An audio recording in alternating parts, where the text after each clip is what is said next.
Establishing an S Corporation in California offers numerous benefits, from tax advantages to enhanced liability protection. Understanding the ins and outs of S Corps in California is crucial. With pass-through taxation, you can avoid double taxation while shielding yourself from personal liability. Plus, S Corps enjoy streamlined paperwork and various exemptions, making them an attractive option for savvy entrepreneurs. But it's not all sunshine and rainbows. There are limitations and complexities to navigate, from shareholder restrictions to filing fees. Understanding the advantages and disadvantages is key to making an informed decision that sets your business up for success in the long run. By the way, if you would like to get help in setting up an S Corp in California, then make sure to reach out to Northwest Registered Agents by clicking my affiliate link down in the description of this video.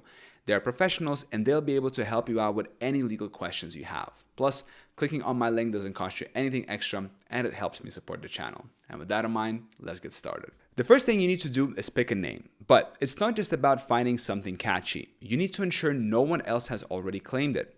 Think of it like setting up your username for a new email account. It has to be unique. In California, this means heading over to the Secretary of State's database and doing a search. If someone else is already using your dream name, you'll have to think of another. Once you've found the perfect unique name, you can reserve it. This step is like calling dibs on the name so no one else can grab it while you're getting your paperwork in order. It's a very important first step because your business name is not just a label. It's the first piece of your brand identity that your customers will engage with. But remember, it's not just about being unique. Your name also needs to follow certain rules set by the state. For example, it can't be too similar to an existing business name or contain certain restricted words. So while you're brainstorming names, make sure to keep these rules in mind to avoid any problems in the future. Now, with a name secured, the next big step is getting an employer identification number, or EIN, from the IRS. Think of the EIN as your business's social security number. Just like you need an SSN for important stuff like opening a bank account or getting a job, your S Corp needs an EIN for pretty much everything official. This includes filing taxes, hiring employees, and setting up business bank accounts. Getting an EIN is surprisingly simple and free. You can apply directly on the IRS website, and it's something you can do yourself in just a few minutes. All you need to do is answer a few questions about your business, and you'll get your EIN instantly. It's like getting the golden ticket to officially start your business journey. Well, it's not just a formality, it's a very important part of your business identity. Without an EIN, you can't open a bank account in your business's name, which means you can't accept payments or pay expenses. It's like trying to drive a car without a license. You might get away with it for a while, but eventually you'll run into trouble. So make sure to get your EIN early to avoid any headaches later. Now, after securing your EIN, it's time to file your articles of incorporation with the state.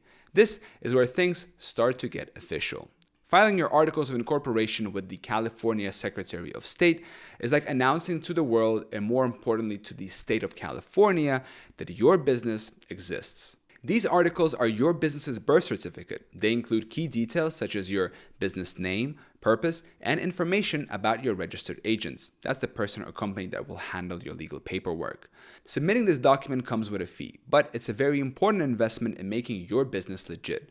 It's a bit like setting up the foundation when building a house. You need a solid base to build upon, and filing your articles of incorporation provides that for your business. Once filed, you're officially on the map as a corporate entity, which is a big step towards getting your S Corp up and running.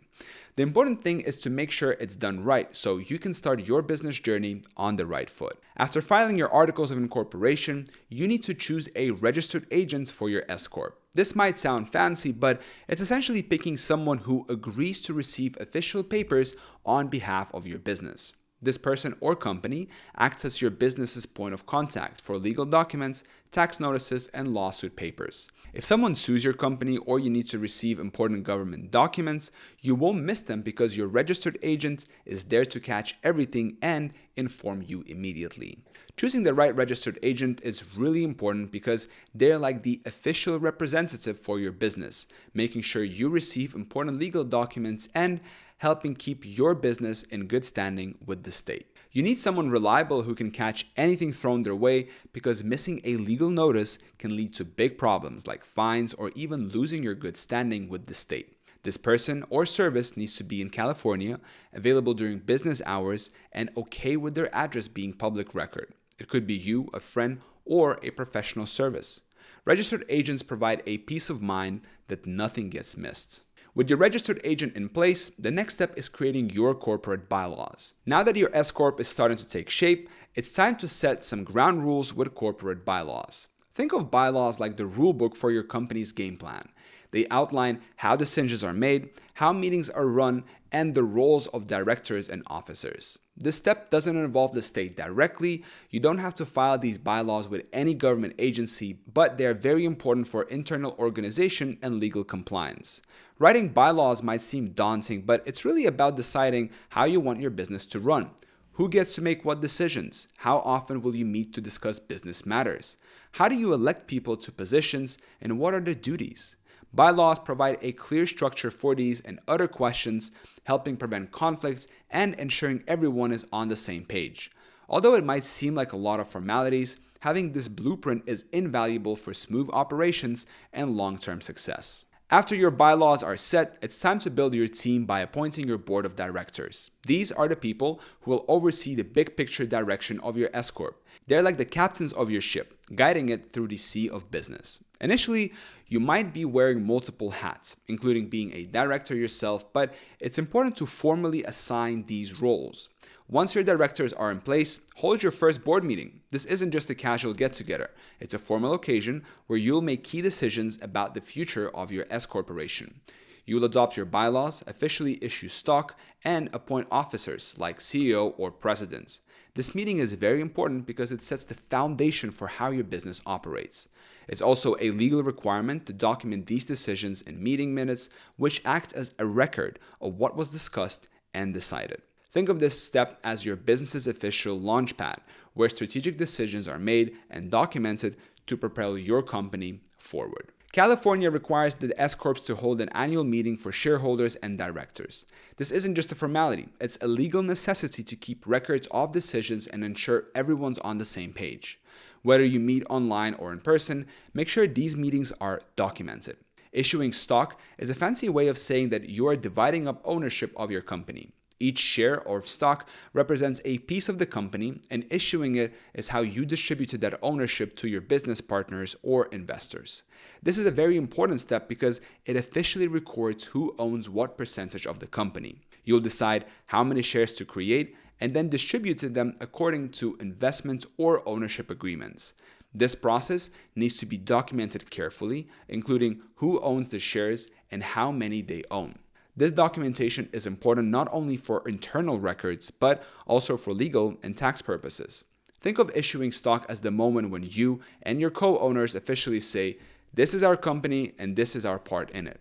It's a formal acknowledgement of each person's stake in the business, laying the groundwork for financial arrangements and decisions down the road.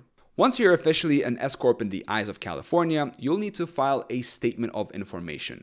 This document provides up-to-date details about your company, like who's in charge and where it's located. Now, to enjoy the tax benefits of an S Corp, you must fill out Form 2553 for the IRS and Form 100S for California. These forms tell the tax authorities that you want your business treated as an S Corp, unlocking those sought-after tax advantages. Setting up an S Corp also involves paying attention to taxes and fees. California has its requirements, including an annual tax that's the greater of 1.5% of your net income, or $800. And don't forget about payroll taxes if you have employees. These upfront costs are part of the deal when running an S Corp in California. But it's not just state-level paperwork and payments. You've got to comply with federal regulations too, like obtaining a federal EIN and filing the right tax forms. S Corps have a unique tax status that lets income pass through to shareholders, avoiding double taxation.